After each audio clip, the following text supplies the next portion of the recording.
ఈ వీడియో చూసే ముందు జై శ్రీరామ్ అని కామెంట్ చేయండి. ఈ నెల 4 నుంచి మే 28 వరకు కత్తెర ప్రారంభం అవుతుంది. జ్యోతిష శాస్త్రం ప్రకారం ఈ కత్తెర సమయంలో పొరపాటున కూడా కొన్ని పనులు అసలు చేయకూడదు. వ్యాపారాలు మొదలుపెట్టడం, వాహనాలు కొనుగోలు చేయడం, వాహన పూజలు చేయించుకోవడం, పిల్లలను స్కూల్కు, చిన్నపిల్లలకు సంబంధించిన వేడుకలు, ఇలా ఏ శుభకార్యాలు చేయాలన్నా జ్యోతిష్య శాస్త్రం ప్రకారం మంచి రోజా కాదా అని తప్పనిసరిగా చూసుకుంటాము. అయితే ఈ శుభకార్యాలకు మంచి రోజులు ఉన్నట్లే కొన్ని చెడు రోజులు కూడా ఉంటాయి. వాటిని మనం కత్తెర అని అంటాము. అలాగే ఎవరైతే ఈ కత్తెర సమయంలో కొన్ని పనులను ఎట్టి పరిస్థితుల్లోనూ అస్సలు చేయకూడదు.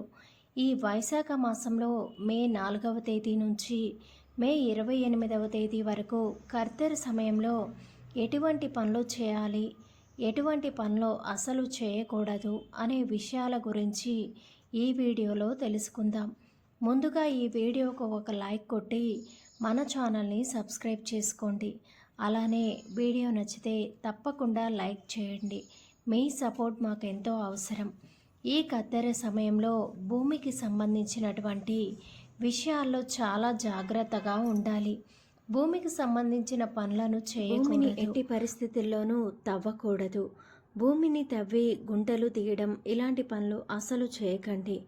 అలాగే భూమిని తవ్వి చెట్లను నాటకూడదు. అలాగే కాలువలు తవ్వడం వంటివి అసలు చేయకూడదు. అలాగే ఈ కత్తెర సమయంలో శంకుస్థాపన పనులకు చాలా దూరంగా ఉండాలి. ఇంటికి సంబంధించిన శంకుస్థాపనలో అసలు చేయకూడదు. అలాగే నూతన గృహప్రవేశాలు చేయకూడదు. అద్దె ఇళ్లలోకి మారకూడదు. పాత గృహాలను బాగు చేయించుకోకూడదు. ఈ కత్తెర సమయంలో ఇంటికి సంబంధించినటువంటి పనులు అసలు మొదలు పెట్టకూడదు. వాహన విషయాల్లో కూడా చాలా జాగ్రత్తగా ఉండాలి. చాలామంది కొత్త వాహనాలను కొంటూ ఉంటారు. అయితే ఈ కత్తెర సమయంలో పొరపాటున కూడా కొత్త వాహనాలు కొనకండి. ఒకవేళ కొంటే మాత్రం యాక్సిడెంట్లు జరిగే ప్రమాదాలు ఉన్నాయి. కాబట్టి కొత్త బైక్లు కొనడం, కొత్త కార్లు కొనడం అసలు చేయకూడదు. అలాగే వాహనాలకు పూజ చేయించకూడదు.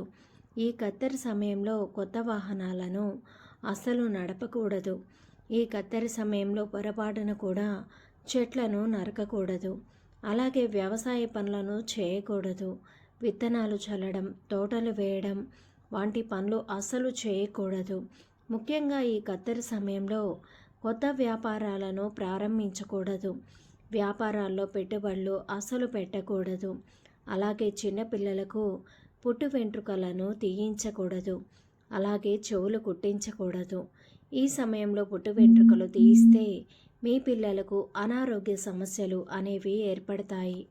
ముఖ్యంగా ఈ కత్తెరలో లక్ష్మీ స్వరూపమైనటువంటి బంగారాన్ని అసలు తాకట్టు పెట్టకూడదు. అలా చేస్తే మీ ఇంట్లో ఉన్న లక్ష్మీదేవి బయటకు వెళ్ళిపోతుంది. ఇక మీ ఇల్లంతా కూడా పేదరికంతో నిండిపోతుంది. ఇంటికి మరమ్మతులు చేయకూడదు. అలాగే భూములను అసలు కొనకూడదు.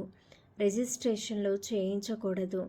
గర్భిణీ స్త్రీలు మాత్రం ఈ కత్తెర సమయంలో దూర ప్రయాణాలను చేయకూడదు. ఈ కత్తెర సమయంలో ఏవైనా శుభకార్యాలను నిర్వహిస్తే మీ ఇంటికి అరిష్టం జరుగుతుంది. మీ కుటుంబానికి ఆర్థిక నష్టాలు అనేవి ఏర్పడతాయి. ఈ కత్తెర సమయంలో ఎలాంటి పనులను చేయాలంటే చిన్నపిల్లలకు అన్నప్రసన్నాలు చేసుకోవచ్చు. అలాగే పిల్లలకు బారసాల వంటివి శుభకార్యాలు చేసుకోవచ్చు. పిల్లలకు పేర్లు పెట్టుకోవచ్చు. ఈ కత్తెర సమయంలో వివాహాలు జరిపించవచ్చు. అలాగే వ్రతాలు చేసుకోవచ్చు.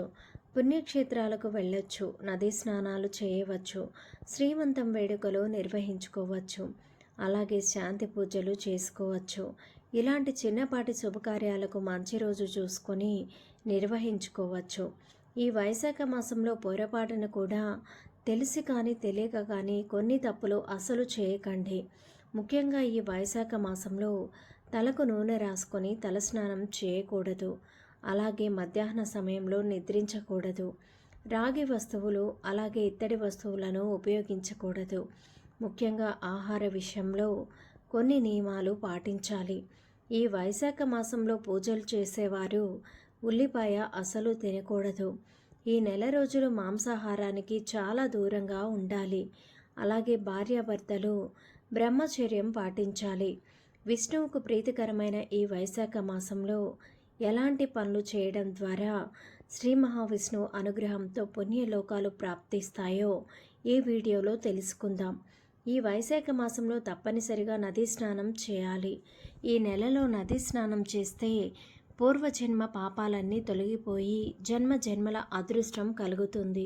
ఈ వైశాఖ మాసంలో కటిక పేదవాడైనా అత్యంత ధనవంతుడైనా సరే తమ తమ శక్తి కొద్దీ ప్రతి శనివారం వెంకటేశ్వర స్వామిని పూజించి పేదవారికి దాన ధర్మాలు చేస్తే ఈ సంవత్సరం అంతా కూడా ఐశ్వర్యానికి లోటు లేకుండా ఉంటుంది. ఈ వైశాఖ మాసంలో విష్ణుదేవుణ్ణి పూజించకుండా దాన ధర్మాలు చేసే శక్తి ఉండి కూడా ఈ వైశాఖ మాసంలో పేదవారికి దానం చేయకపోతే మరుసటి జన్మలో పిశాచులై పుడతారట. ఈ వైశాఖ మాసంలో చేసే పూజలకు రెట్టింపు పుణ్య ఫలితం లభిస్తుంది.